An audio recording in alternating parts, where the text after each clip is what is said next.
see on that play? All night long we were doing posts, and Iowa kind of started, stepping up.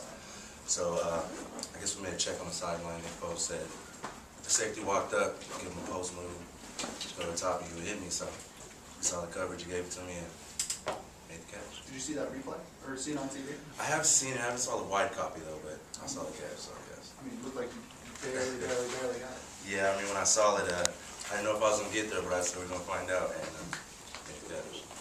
Kind of made the first big play of the game, and maybe one of the last big plays. A nice little bookend job. Yeah. It was kind of weird because, I made the first play, so I was thinking it was going to be a good night, and I was kind of waiting on opportunities to come, and, as wide receiver, that's kind of is.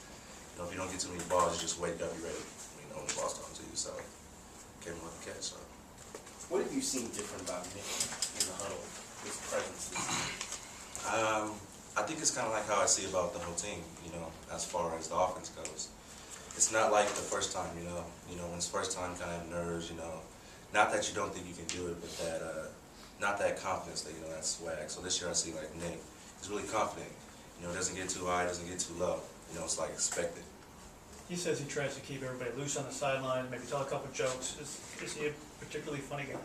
Yeah, he's a really funny guy, so I guess that's what you can need from a quarterback. You need that leadership, and he has it. So he's able to, when things are getting too crazy, to crack a joke and be like, hey, let's keep it focused, let's keep it going. How would you describe the change in this program from your freshman year to now? I was just talking about this with my dad last night. It's amazing, actually.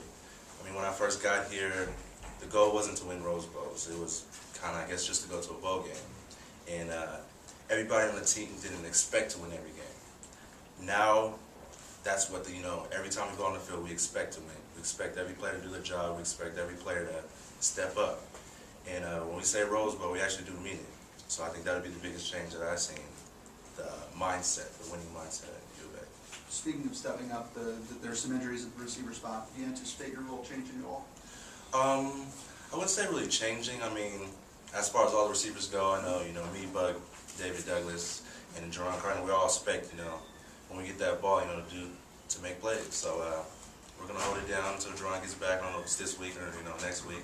We're going to hold it down, so we'll do our job. How in your mind is the passing game different when Juron's not in there? Juron is a really big threat. I don't want to say necessarily that it's different because I feel that we can still always run the same plays. We have Travis Cobb will be coming in, he's a speedster, so that we can still have that deep ball threat. But he's a good player, so it just means necessarily that we all got to make sure that we don't drop the ball.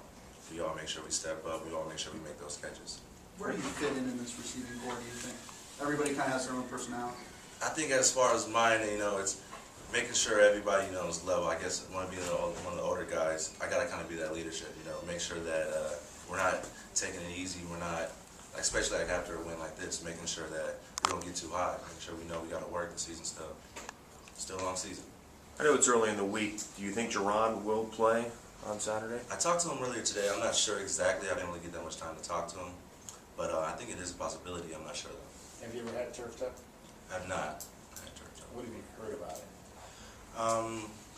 I heard, I guess it's kind of like, how bad it is, the player. Some people, are able to play, some people aren't. So that's what I've heard about. You guys seem to have kind of a stranglehold on the game in the first half, and then in the second half it started to get away from you a little bit. Iowa comes back. What was the mindset, what was the talk on the sidelines during that second half surge by Iowa? Well, the talk, I know for the offense side, it was that the defense was still playing good. I felt that the defense was, keeping it in check. It was just that as an offense, I guess we were hurting ourselves. Every time when we get something going, we would make a small mistake, And it was just that, it wasn't that necessarily we couldn't get it done. It was just that we were hurting ourselves and that we just need to put a drive together where everybody did their job. So it was kind of just one of those things where we were like, not, getting too, impatient or anything. It was just that we just got to calm down and do what we got to do. What's the difference in this offense that you can see under Seth as opposed to Sonny? I think the way we approach games and then our play selection, I really like, the way we're able to change. We might see something, we'll come to the sidelines, and then, for example, my catch was just us seeing something, seeing how they were playing our post, and then making the adjustments and being able to translate onto the field. Produced any more Psalms lately?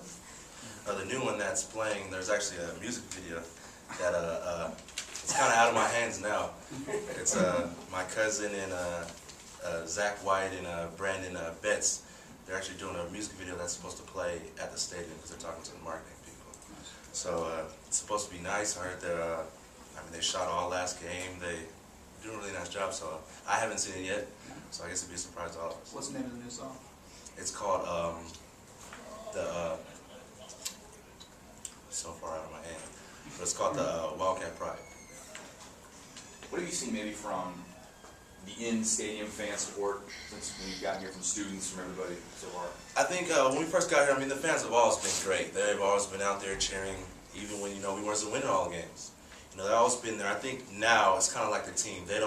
It's not like they expect us to be the underdog, per se. They don't expect us to go out there, well, hopefully we get a win. They kind of expect us to win now.